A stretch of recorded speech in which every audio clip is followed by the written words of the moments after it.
Good morning everyone. This is Bharti Vargade from Kingdom Academy. Quick revision के series में हम आज एक नया टॉपिक पढ़ेंगे और हमारा टॉपिक क्या है तो मोस्ट इम्पोर्टेंट टॉपिक है जहां से जिस चैप्टर से 3 से 4 क्वेश्चन हर साल पूछे जा रहे हैं और ये जो टॉपिक हम आज कवर करने वाले हैं यहाँ से एक क्वेश्चन तो बिल्कुल आता है। तो देखते हैं हमारा चैप्टर कौन सा है। तो हमारा चैप्टर है principle of inheritance and variation और इसका भी हमारा जो टॉपिक है वो कौन सा है तो मेंडेलियन डिसऑर्डर है।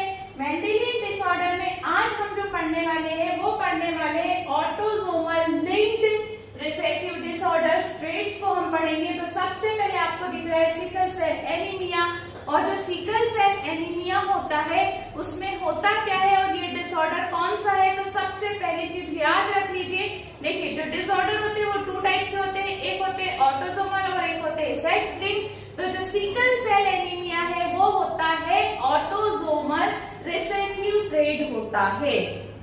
होता किसमें तो ऑटोसोम्स में होता है। इसमें होने क्या होता है तो जो आरबीसी का जो नॉर्मल शेप होता है बाइकॉन्केव वो कैसा हो जाता है वो सिकल सेल हो जाता है जिसकी वजह से इसकी जो क्वालिटी है वो खराब हो जाती है। ठीक है, अब हम देखते हैं कि इसमें होता क्या है एक्चुअल में। सबसे पहले हम इसमें देखेंगे कि इसके जो जीन्स है इसके जो ट्रेट्स होते हैं जो कंट्रोल करते हैं एलील्स वो कौन से होते हैं। तो इसके जो एलील्स होते हैं वो होते हैं HBA और HBS। ये रखते हैं हम। जो HBA वाला होता है ये नॉर्मल होगा और यदि उसमें HBS वाला जो है वो हमारा कैसा होगा उसको डिसऑर्डर होगा। अब हम एक चीज देखेंगे कि मान लीजिए हमारे पास में फीमेल है। ओके, अब ये जो फीमेल है इसके पास में जो एलील्स है क्योंकि हमें पता है कि फीमेल के पास में XX क्रोमोसोम होते हैं, XX क्रोमोसोम होते हैं, मतलब दोनों के ऊपर एलील प्रेजेंट होंगे। तो यदि इस तरह से हमें दिखाई दे रहा है XA और XA तो इसका मतलब ये जो फीमेल होगी वो कैसी होगी तो ये नॉर्मल होगी। देन इसके बाद में यदि हम देखते हैं कि फीमेल XA और XS होगी तो ये कैसी होगी तो ये कैरियर होगी। इसके बाद में यदि ऐसी इस तरह से हमें फीमेल दिखाई दे रही है इसका मतलब ये कैसी है इसको डिसऑर्डर हुआ है। सेम ऐसे ही हम मेल के केस में देखते हैं। तो मेल के केस में हमें ये पता है कि जो मेल है उसके पास में क्रोमोसोम होते हैं X एंड Y और हमें ये भी पता है कि Y के ऊपर कोई क्रोमोसोम नहीं होता, कोई एलील नहीं होता है, केवल X पे होता है। यदि X पे H एलील है और Y है तो ये कैसा होगा ये नॉर्मल होगा और यदि X है इस पे S है और Y है तो ये कैसा होगा तो इसको डिसऑर्डर हो।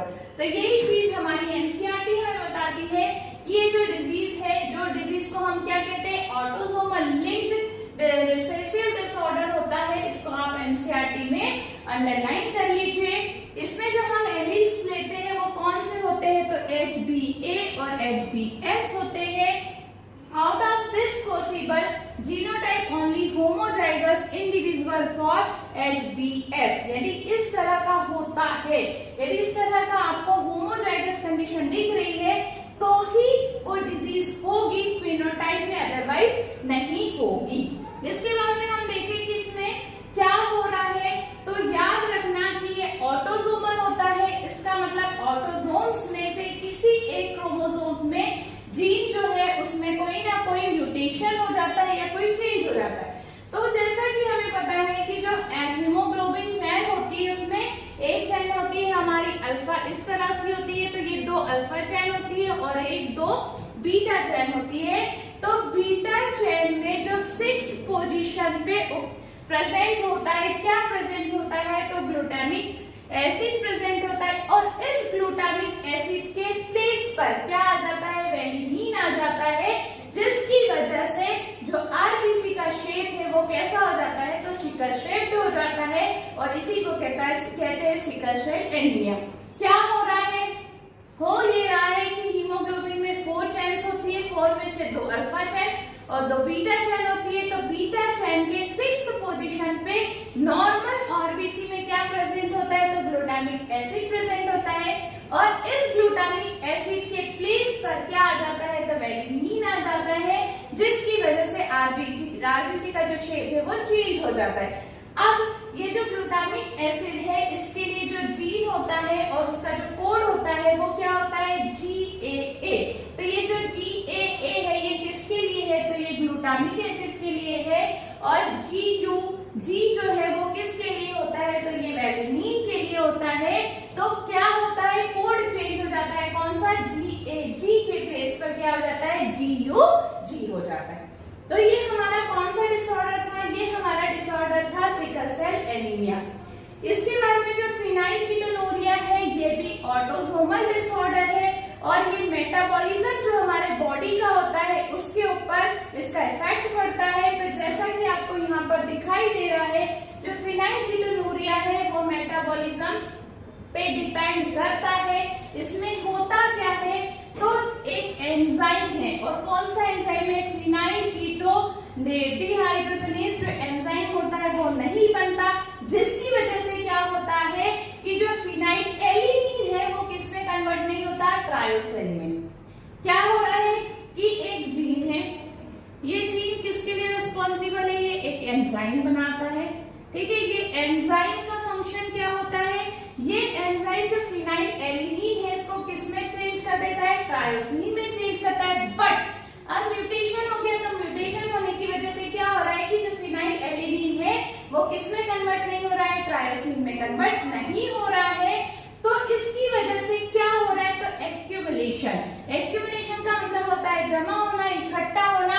क्या एक्यूमुलेट हो रहा है, तो फिनाइल एलिनीन एक्यूमुलेट होता है और ये अब ट्रायोसिन में कन्वर्ट होने के प्लेस पर किसमें कन्वर्ट हो रहा है, तो फिनाइल पाइरुवेट या अदर डेरिवेटिव में कन्वर्ट हो जाता है, जिसकी वजह से क्या होती है, तो मेंटल रिटायर्डनेस आ जाती है, ठीक है।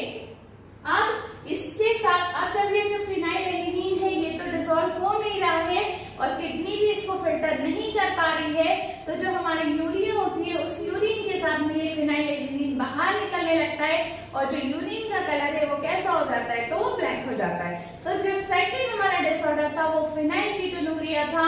कैसा डिसऑर्डर है, तो ऑटोसोमल है, रिसेसिव है, मेटाबॉलिक एक्टिविटीज पर डिपेंड करता है। इसमें एक एसिड होता है, जो एक एंजाइम बनता है जो फिनाइल एलिनीन को ट्रायोसिन में कन्वर्ट करता है, वो नहीं बन पाता है, जिसके कारण से फिनाइल एलिनीन का एक्यूमुलेशन हो जाता है और जिसके कारण मेंटल रिटायर्डनेस हो जाती है और ये जो फिनाइल एलिनीन है वो यूरिन के थ्रू बॉडी से बाहर निकलता है।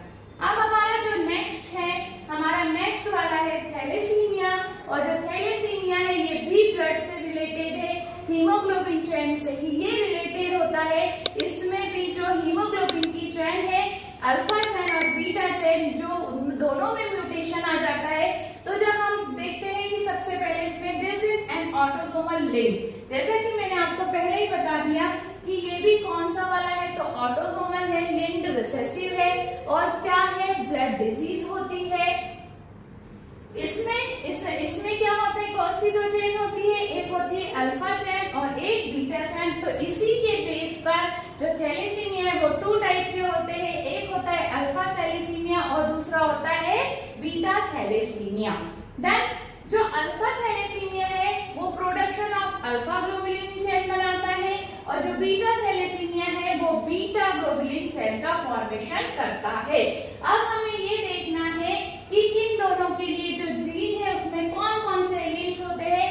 तो alpha thalassemia is controlled by 2 closely linked, ध्यान से देखेंगे सारे बच्चे, इसमें क्या लिखा हुआ है, 2 क्लोजली लिंक्ड जीन। कौन कौन से, HBA1 और HBA2, 2 जीन होते हैं। किस में, क्रोमोसोम 16 में जो होता है, और इसमें किस वाली चेन में होता है, तो ये अल्फा और बीटा चेन में होता है। इसके बाद में जो हमारा कौन सा वाला थैलेसीमिया है, हमारा बीटा थैलेसीमिया है, इसमें किस वाले क्रोमोसोम्स पे, तो 11 नंबर के क्रोमोसोम्स जो होता है उसमें म्यूटेशन आ जाता है और इसके लिए जो है वो सिंगल जीन रिस्पॉन्सिबल होता है और वो कौन सा होता है, तो HBB। अब देखो जो हमारा अल्फा थैलेसीमिया है वो कौन सा क्रोमोसोम नंबर है, 60, और उसके लिए जो जीन रिस्पॉन्सिबल है कौन से, HBA1 और HBA2। जबकि इसमें केवल एक जीन होता है, इसमें 2 जीन है, इसमें सिंगल जीन होता है। कौन सा जीन होता है? HBB होता है। और किस नंबर के क्रोमोसोम्स में म्यूटेशन होता है? तो 11 नंबर के म्यूटेशन जो क्रोमोसोम है उसमें म्यूटेशन हो जाता है। अब सिकल सेल एनीमिया और हमारा कौन सा थैलेसीमिया, ये दोनों किससे रिलेटेड है? तो ब्लड से रिलेटेड है, बट एक जो है वो क्वांटिटेटिव है और एक जो है वो क्वालिटेटिव। ये दिख रही है आपको क्वांटिटी, एक की क्वांटिटी खराब हो रही है और एक की क्वालिटी खराब हो रही है। तो सिकल सेल एनीमिया में जो आरबीसी का साइज है वो चेंज हो जाता है, मतलब आरबीसी की क्वालिटी खराब हो रही है, जबकि थैलेसीमिया में क्वांटिटी यानी एच जो हमारा एचबी है वो कम बनता है, जिसकी वजह से एनीमिया हो जाता है। तो ये किस में डिपेंड करता है? क्वांटिटी पे। तो सिकल सेल एनीमिया क्वालिटेटिव होता है, जबकि थैलेसीमिया क्वांटिटेटिव होता है। तो ये हमारे जो डिसऑर्डर्स थे, ये कौन से डिसऑर्डर्स थे? तो मेंडेलियन डिसऑर्डर थे। मेंडेलियन डिसऑर्डर में हमने कौन कौन से देखे? तो सबसे पहले हमने देखा सिकल सेल एनीमिया, उसके बाद में देखा फिनाइलकीटोनुरिया और उसके बाद में देखा थैलेसीमिया। ये जो तीनों डिसऑर्डर है ये कैसे है? एक्स लिंक्ड है या ऑटोसोमल है। तो हमें याद रखना है कि ये तीनों जो है वो ऑटोसोमल रिसेसिव ट्रेट्स होते हैं, ठीक है, ये सेक्स लिंक्ड नहीं होते। तो ये था हमारा आज का इम्पोर्टेंट टॉपिक, क्विक रिवीजन। इसको पढ़ने के बाद में एक बार एनसीईआरटी को जरूर रिवाइज कीजिए और साथ ही इससे रिलेटेड क्वेश्चंस को भी लगाइए। तो इसी तरह के क्विक रिवीजन वाली सीरीज में हम मिलेंगे नेक्स्ट टॉपिक के साथ में। तब तक के लिए चैनल को लाइक कीजिए, सब्सक्राइब कीजिए और अपनी पढ़ाई करते रहिए। Thank you.